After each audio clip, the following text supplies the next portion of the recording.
ካናፉ ሰላም ጤና ይስጥልን ውዴ ፋሲካ ዩቲዩብ ተከታታዮች እንዴት ናችሁ? ደህና ናችሁ? እኔ ደህና ነኝ እግዚአብሔር ይመስገን። ዛሬ ለየት ባለ ቪዲዮ ነው ተመልሰን የመጣሁት። እህታችንን እንደምናውቀው ሁላችንም ከሳምንታት በፊት ህይወቷ እንዳለፈ ሁላችንም እናውቃለን ማለት ነው። አንዳንድ ሰዎች አሉ እዚህ ሶሻል ሚዲያ ላይ የምበቃ ማንንም የማያውቁ ወይም እሷ ስትሞት ከሷ አጠገብ የነበሩት አትፍረዱ፣ ሰው ላይ አትፍረዱ፣ ይፈረድባችኋል። እግዚአብሔር እቺ ልጅ ስትሞት የነበረው አንድ እግዚአብሔርና ባሏና እሷ ብቻ ናት እንጂ ማንንም ማያቅ። ገባችሁ? ብዙ ነገር ከማውራት ተቆጠቡ። ለምን እኛ በምላሳችን ሶሻል ሚዲያ ላይ በመናራግበው ለቤተሰብ ህመም ነው የምንሆንበት። ስለዚህ ተረጋጉ።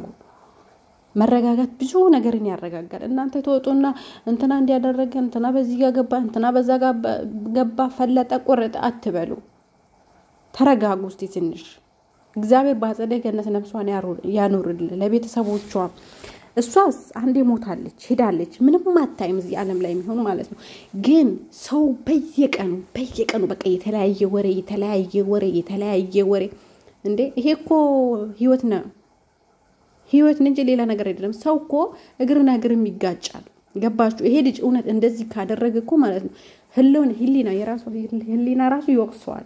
ግን እናንተ በማታቁበት እየገባችሁ አታብኩ። የሰው ልጅ እግዚአብሔር እዚች ዓለም ላይ እስካኖረንስ እንዋደድ፣ እንፋቀር፣ አንባላ። እንዴ ምን ሆናችሁ ነው? አሁን እግዚአብሔርን በጣም ይገረመኝ ነገር እዛ ጋር የሌለ ሰው አንተ የሷን ነገር ታቃለ ካንተ ጋር ኢንተርቪው አድርጋ ነበር። ከኔ ጋር መጣ ኢንተርቪው ካደረገች እቺ ልጅ የሷን ህይወትን ያቃለው ማለት ነው። የቤቷን ገበናስቷ ለማንም ያውጣ መታወራ እንዴ! ምን ሆናችሁ ነው በሰው ላይ እንደዚህ እንትምትሉት? እግዚአብሔርን ተረጋጉ እስቲ። እኔ በዛ ቦታ ሆኜ እስቲ ትንሽ ቁጭ በሉና ማለት አስቡበት። ዝም ብላችሁ በቃ ይሄ ሚዲያ ተመቸን ኢንተርኔት ተመቸን ብላችሁ አትጨፍሩ። ተረጋጉ። ትንሽ ቆም በሉና ተረጋጉ። ዝም ብላችሁ አትጩ። ስለዚህ እግዚአብሔር ባጸደ የሰው ልጅ አሁን እዚህ ፊት በጥፊ ተመታች ፊቷ እንዲ ሆነ። እኛ ሴቶች እንባል በተፈጥሯችን የሆነ ክሬም ራሱ ስንቀባ አለርጂክ ሊኖርብን ይችላል። እቺ ልጅ እየተደበደበች እንዴት ነው የምትቀመጠው እናንተ ስታስቡ ማለት ነው? አሁን እኮ ዘመኑ እኮ ዱሮ በእናቶቻችን በአባቶቻችን ጊዜ እኮ አይደለም። አሁን እኮ ጊዜው ሰለጠለ ነው። ሴት ልጅ አሁን የምትመታ ሴት ልጅ የለችም። ስለ እውነቱ ምን እናገር ከሆነ ማለት ነው። ለእውነት ቁሙ። ይሄ ልጅ እንደዚህ ካደረገ እግዚአብሔር የሥራውን ይሰጠዋል። ግን አንዱን የበላይ አርጋችሁ አንዱን የበታች አታድርጉ፣ አታጨብጭቡ። ሰው ዋሽቶ ሰው ያስታርቃል እንጂ ዋሽቶ ሰውን አያባላም። እንዴ ልጁን እኮ በህግ ተይዞ ነው ያለ አይደለ? ለምንድነው ግን የተለያየ ወሬ በቀኔንቻ እውነት ፎሎ ምናምን ከፈለጋችሁ ማለት ነው ማንንም ፎሎ ያደርግላችኋል። እናንተ ደራ ነገር ስሩ እንጂ ግን በሰው ህይወት ላይ አትጫወቱ። እሱ እንዲያደረጋት እሱ ልጅቷን ዛሬ ልደቷ ነው የተወለደችው ቀን 26 ዓመቷ ዛሬ ነው። ግን አይታወቅም። የሴት ልጅ የሰው ልጅ ሁላችንም የተለያየ ባህሪ አለን። የተለያየን ባህሪ ሲኖረን ውስጣችን ወንድምየው እንደተናገረ ከሌሊቱ 6 ሰዓት ደውላልኝ ነበር ለስራ ጉዳይ ብሏል አይደለ? የገዛው የታላቅ ወንድሙ እቺ ልጅ የሆነ ስራ ጀምራል ሳይሳካላት ቀርቶለት ይሆናል። የሆነ ነገር ወይ ተጣልቶ የሰው ነገር አታቁም። እዛ ቦታ የላችሁም። ብዙ አታውሩ። እስቲ ቁጭ በሉ። እሷ እኮ ምንም አታይም። እግዚአብሔር እንኳን የሷ ቤተሰብ ተውና ማለት እኛ ምንም ልጅቷን በሚዲያ ምናቃት ራሱ እንዴት እንዳንገበገብን እኛ እናቃለን። እኔ ምን ያህል እንዴት እንደደነገጥኩ ፎቶን ሶሻል ሚዲያ ላይ ሳይ ማለት ነው። ስለዚህ እንደዛ አስቡ። ቤተሰብ ጋር ይደርሳል፣ ቤተሰብ ይጎዳል ብላችሁ አስቡ። ዝም ብላችሁ በቃ አትሩጡ። እውነት እንደ ከብት አትነዱ። እስቲ ቁጭ በሉና አገናዝቡ። ይሄ ነገር እውነት ነው ይሄ ነገር ውሸት ነው ብላችሁ አገናዝቡ። ዝም ብላችሁ በቃ ተመቸኝ ወሬ ብላችሁ አጨፍሩ። እግዚአብሔር አንድ ቀን የሁላችንን ቤት ሊገባ ይችላል። ሚዲያ ኑት ቶሌ ጀኔ ሚዲያ ኦሊገር ቡቢሱ ዲስኔ ስነ ሰራታ አደባ ከንጀራሙ ተቆጅራ አደባ ከንጀራሙ ሰንቀበተኒ ተዝገቦፍተኒ ዴሙ አራሙጫን ኩን ኦሶዩ በለሴ ጀቹራኮ ዲኖ ጅንቴቸን ያጨበጨብደኒ ቶ አከናጎዲ እንጀተን ጆለን ተኛገሩ ዲኖ ጅንቴ ሰኒቲ አጨበጨባ ጅርተናራ ጀቹራ ሲኒገደ ዮኒ ቦሩሞ ወይ ተቆታይ ጀተኒ ሚዲያ ረባተኒ ጨፈሩ ለፍ ኩኒ sarqoo kama dangat ejje masabsab je kanumaafu osoo wanni tokko hin ta'in dura waan kun hin dhufa jedha yaada waan kun hin dhufa jedhaato obboleetti teenyas kan duuteef waaqayyo namsee ishii hamaaru mucaan kunis immoo dhugu waan akkanaa yoo hojjetee jiraate rabbiin akka hojii isaatitti isaa kennaa fi hojii nyaatee dhugee laayivii gaarii wajjin dabarsanii jiraatan nama waan baay'ee nama dogongorsiisuu danda'a beektanii keessa hundi keenyayyuu amala mataa ofii qabannee jirra sinii galee tarii wanna ta'een aaruu danda'u tarii walitti bu'uu danda'u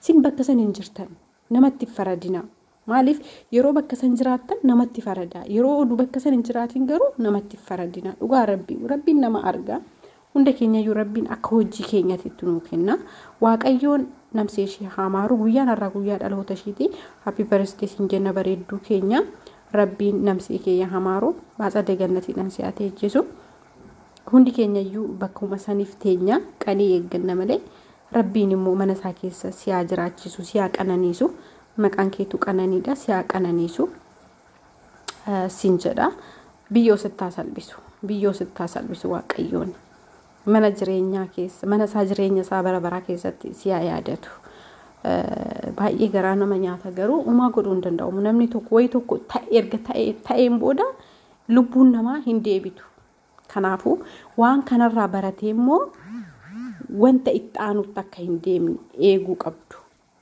sinii galee ashama harka fuunii akkam jirtu nagaa keessanii fayyaadhaan jirtu ani jira nagaa kooti galata waaqayyoo baga nagaan dhuftanii hordoftoonni YouTube faasikaatiif haarawaa taatan mana kana subscribe comment like share godhuudhaan maatii keenyatti makamaa isiniin jechuun jaaladha akkasumas wanti nama gaaramu tokko jechuudha namni jibba namaa yoo qabaate jechuudha waan xiqqoo ishee eeggateeti waan xiqqoo saasan keessatti yookiin jibba nama saniif qabuuf mul'isa jechuudha akkasumas solen waaqayyoon namsee ishee amaaru jaalallee yookiin haadha manaa Andu'aalam Gosaa jechuudha raachee maalii sagalche jechuudha amma raachee maalii sagalche raachee mana isaanii keessa wajjin bulamoo kan raachee dhugaa beekta ati dhugaa dhoksita jedhee solen irratti duulaa jiru jechuudha nama akkana jajjabeessuu osoo hin ta'in nama akkana namni walii galee miidiyaa isaa laaluu dhiisuudha malee raacheen hin beeka dhugaashi raacheen interview micayyoo tana wajjin godhekko mana tokko keessa wajjin galanii waliin hin jiraatanii yookiin isheedhaan mari'ateeti miti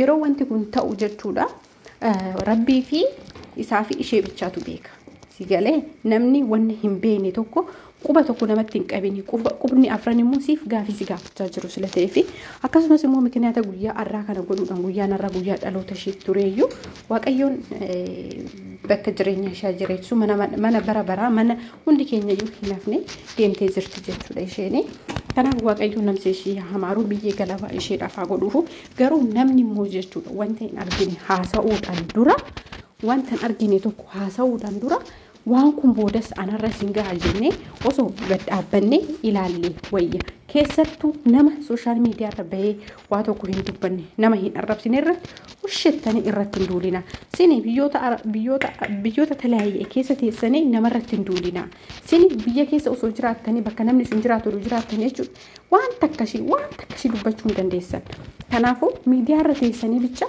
miidiyaadhaan waan baay'ee inaasa'ina namni yoo nama argine rabbiin nama arga rabbi kan argu waan hundumaa jechuudha namni homaa isiniin godhu garuu haqa micayyoo tanaatis rabbiin yaa barbaadu kanaafuu namarratti hin duulina rabbiin nama arga namni yoo nama agarree kan nama argu rabbiidha kanaafuu solan yeroo mara jechuudha yeroo mara waa tokko yaa uumamu waan ta'e yaa uumamu gara raachii fiiga raachiin maalaa godhu even raacheen uko dhugaan tala tana maalitti beek amma fakkeenyaaf amma rukunnaa fuula ishee irra jiru kun ulee miti namni fuulli dubartoota waan tokkoon tabalaasha'uu danda'a yookiin meekaappii adda addaatiin yookiin waan ta'e itti bu'uu dandeessi wanta argine tokko ifaradina rabbiin sinitti farada silazii bira sin jirreefu namatti faradina yoo dandeessan abbaa manaa shitirratti malee namoota dhuunfatirratti hin duulin